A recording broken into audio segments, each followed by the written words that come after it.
Hello and welcome back to the channel. We'll be doing another simple history video about what really caused Gulf War syndrome. I know virtually nothing about the Gulf War. I'm not too great with my modern history. I'm more of a classical history person. Anyway, let's go on the video. Gulf War Syndrome. Today, around 250,000 veterans are still disabled by a mysterious disease known as Gulf War Syndrome, a medical anomaly with a distinctive set of symptoms that strangely only affect soldiers who served in the 1991 Persian Gulf War. For decades, the causes of this peculiar chronic illness baffled and divided scientists as they debated whether the malady had a psychological or biological explanation.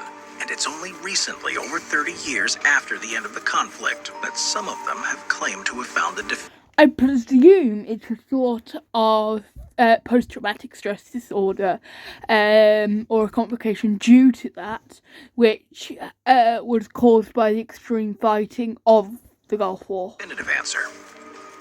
The Gulf War.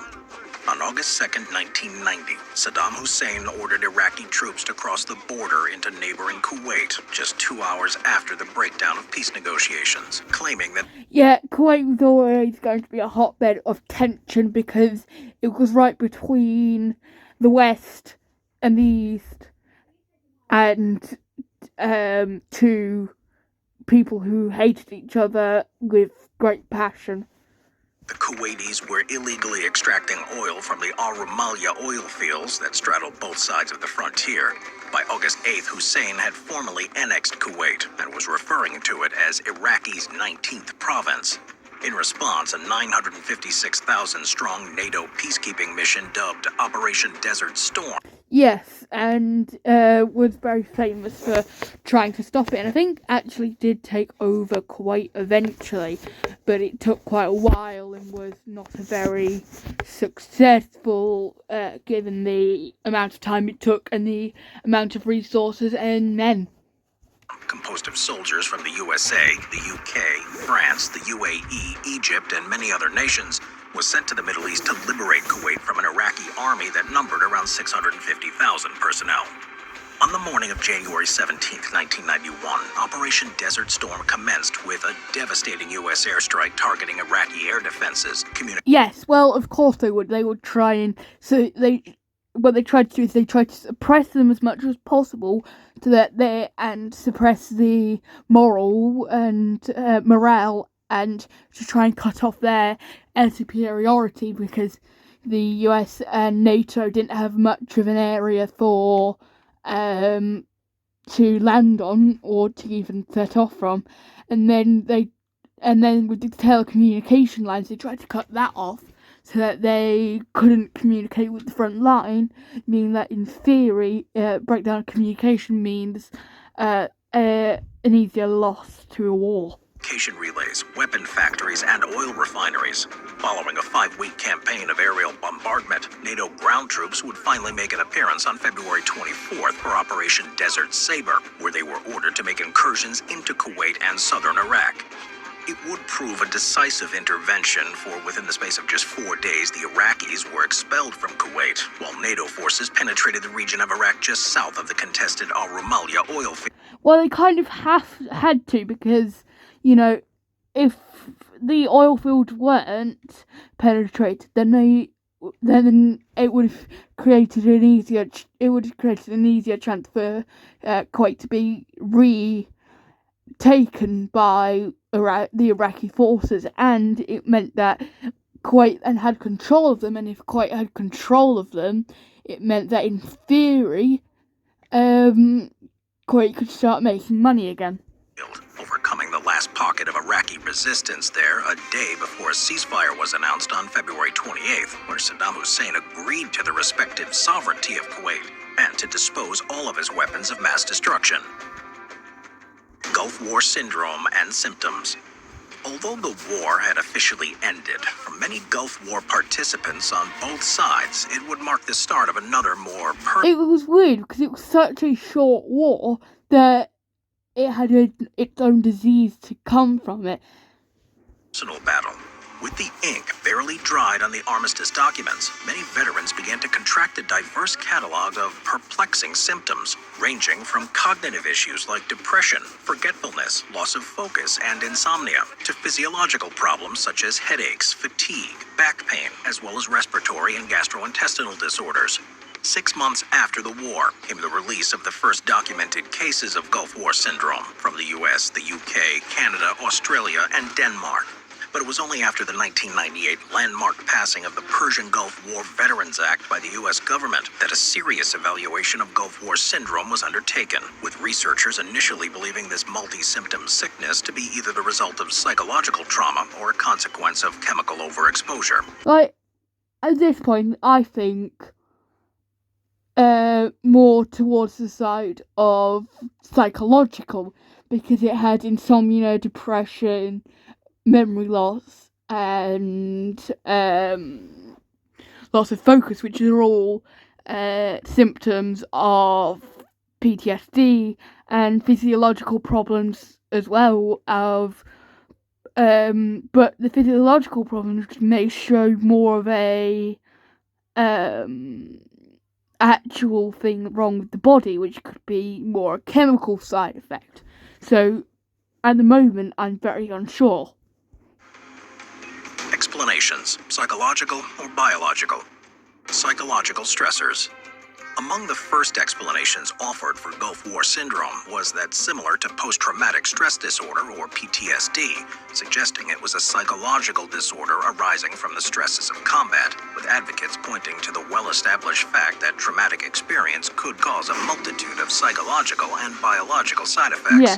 It's true. But with how short it was, there was a lot of vicious fighting, but often with a shorter war, it shows that it's less likely to be a PTSD style one, but it also depends on the severity of the fighting, so there's a little bit of difference there.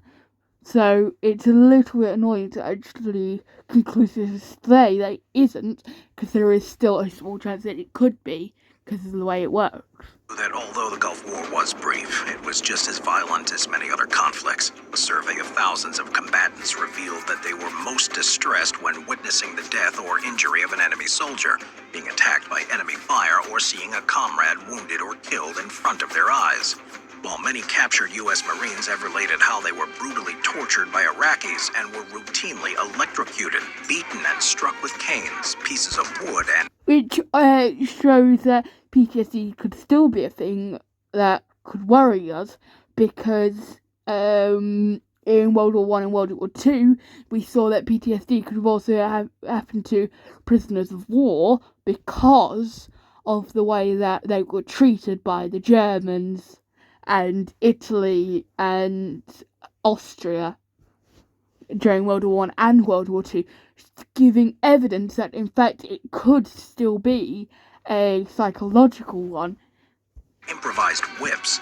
The psychological argument, however, has largely been dismantled by an avalanche of research, which indicates that even the most extreme combat-related psychological stressors were not significantly associated with Gulf War syndrome. Which shows that it must be a biological issue.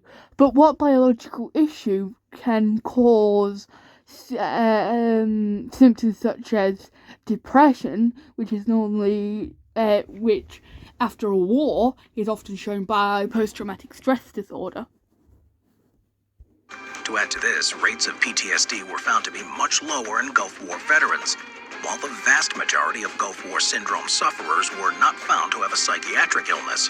However, interestingly enough, combat stress was found to exacerbate the side effects of chemical exposure. Which shows that actually it is a slightly psychological and slightly biological thing, which actually shows that in theory it's more linked to psychological than most people would think, even though it is a biological cause, which would in theory mean that in World War I especially, but also in World War II, that some of the psychological problems that we thought the veterans had could actually have been biological, because the chemicals that were used by both sides, which would make sense because of the reactions on which occurred in each scenario. Phenomenon that more convincingly explains the causes of Gulf War syndrome. Chemical exposure. Throughout the short duration of the Gulf War, combatants were consistently exposed to harmful chemical substances that could come in a variety of forms. Perhaps the most easily recognizable for their smoke plumes could be seen for hundreds of kilometers were the poisonous gases that emanated from over 750 oil well fires, and as well, which caused burns and problems breathing and even sometimes blindness, which can cause psychological problems in itself. And we now think that one of the reasons why Hitler was so bad was because of some of the psychological trauma coming from World War One. Dioxin, which if inhaled in great amounts could cause skin rashes, fatigue, headaches, and insomnia. Next were pesticides employed to kill the swarms of dangerous insects that resided in the Persian Gulf, and to prevent the spread of sandfly fever, a disease that affected around 60%. Actually, we saw this in in Greece, actually, during World War One. How so I can link almost anything back to the World Wars, on how, because it was actually quite a modern war when you think about it anyway, because they were in Greece, which isn't too far from the Persian Gulf in the grand scheme of things. There was a lot of insects, which meant that disease was spread, and it also meant that, in theory, it could be a similar reason on why gases were used to get rid of them in Greece. Of British and U.S. troops, issued with sprays, creams, and liquids for use on the skin, uniforms, and bedding, as well as crates full of pest strips. 15 of these products actually contained toxins that were detrimental to human health, with the U.S. Army estimating that as many as 40,000 soldiers may have been overexposed to pesticides. Which actually shows reason that it could also be a deep-rooted biological problem which hurt them, and these pesticides can cause insomnia, depression, because it messes with the brain as well as the body, which shows that psychological problems aren't just in the brain, but they could be caused by other things in the body. Such as pyrethroids, which were applied to uniforms up to 30 times a month, organochlorines, a neurotoxin used to kill lice, and diethyltoluamide, more commonly known as DEET, the most frequently used insect repellent for the skin that was also known to damage plastic materials. Furthermore, in order to safeguard troops from possible chemical attacks, soldiers were obliged to carry with them packets with 21 pyridostigmine bromide pills in order to reduce the effects of exposure to I don't actually know what that is. Nerve agents. Although the recommended dose was 30 milligrams every 8 hours for a time period of 72 hours, followed by a 24-hour break, troops often ignored it and took it constantly after widespread reports of dead sheep, goats, and camels which could have caused a lot of these problems. Convinced many that the Iraqi invaders were actively using chemical weapons. Numbering over 5.3 million doses, a reported 250,000 NATO personnel took PB tablets, which, if injected too frequently, can cause side effects that mirror the symptoms of Gulf War syndrome. Another hazardous substance that Gulf War servicemen and women also had to contend with was depleted uranium, which could be found in low levels in spent munitions, since it was known to increase the penetrative effectiveness of projectiles, and as a layer on heavily armored tanks because it was also prized for its protective qualities.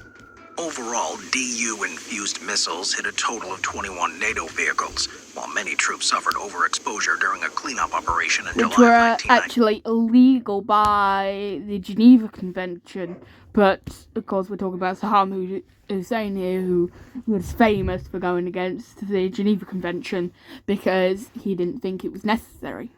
One, after an accidental fire at Camp Doha in Kuwait, destroyed many M1A1 tanks and munitions lined with depleted uranium.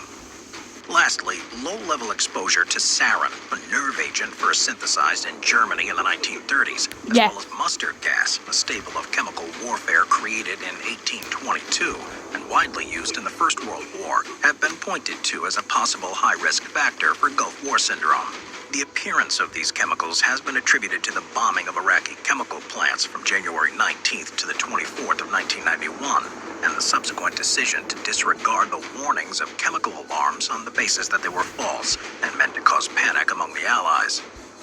Which would in theory make sense, but actually these signals were often used as actual signals and not as to scare them. So, you know. Emergence has also been traced to the destruction of an ammunition depot at Qamishia in Iraq in the aftermath of the war in March, which produced a plume later thought to contain nerve agents that were potentially inhaled by up to 95,000 personnel. What was the root cause? The cause of Gulf War syndrome was most likely the result of a combination of these toxins, and recent research has helped narrow down the candidates even further.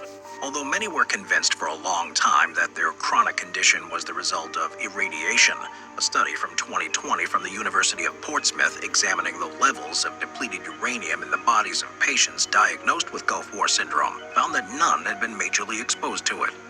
The mystery, however, according to some researchers, has been solved after a 2022 assessment funded by the U.S. government of over 1,000 Gulf War veterans affirmed that low-level sarin poisoning was the principal. Now, sarin poisoning is actually can be mildly dangerous. Actually can be extremely dangerous in some cases, but it shows that chemical warfare doesn't just affect them in that moment, it affects them throughout their entire lives, which was one of the suggestions on why it was banned by the Geneva Convention. Yeah, it can cause permanent blindness, mustard gas can. So that's why one of the reasons why it was actually banned in warfare. Cause, with results demonstrating that those with a weaker PON1 gene, which plays an integral part in the breakdown of toxicants in the body, were found to be 9 times more likely to be diagnosed with Gulf War syndrome. Conclusion. Although the authors of the 2022 paper claim they have solved the puzzle of Gulf War syndrome, it will take further evaluations to fully confirm their findings. Nevertheless, it represents a watershed moment for those whose lives have been ruined by this debilitating disease, with treatments based on this research now being developed and likely to become available over the next few years. It's thanks to diligent scientific inquiry that veterans suffering from Gulf War syndrome will soon be able to recover that semblance of normality in their daily lives that was Which will also mean that their families can get back to normal and actually can start living like a normal person again and actually start doing stuff. But there will be some residual damage in the body at least, and possibly even some psychological damages from it.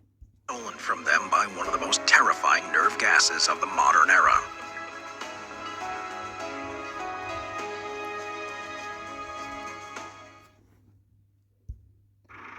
Anyway, it's the end of the video, so remember to like, subscribe and all that, and I will see you in the next video.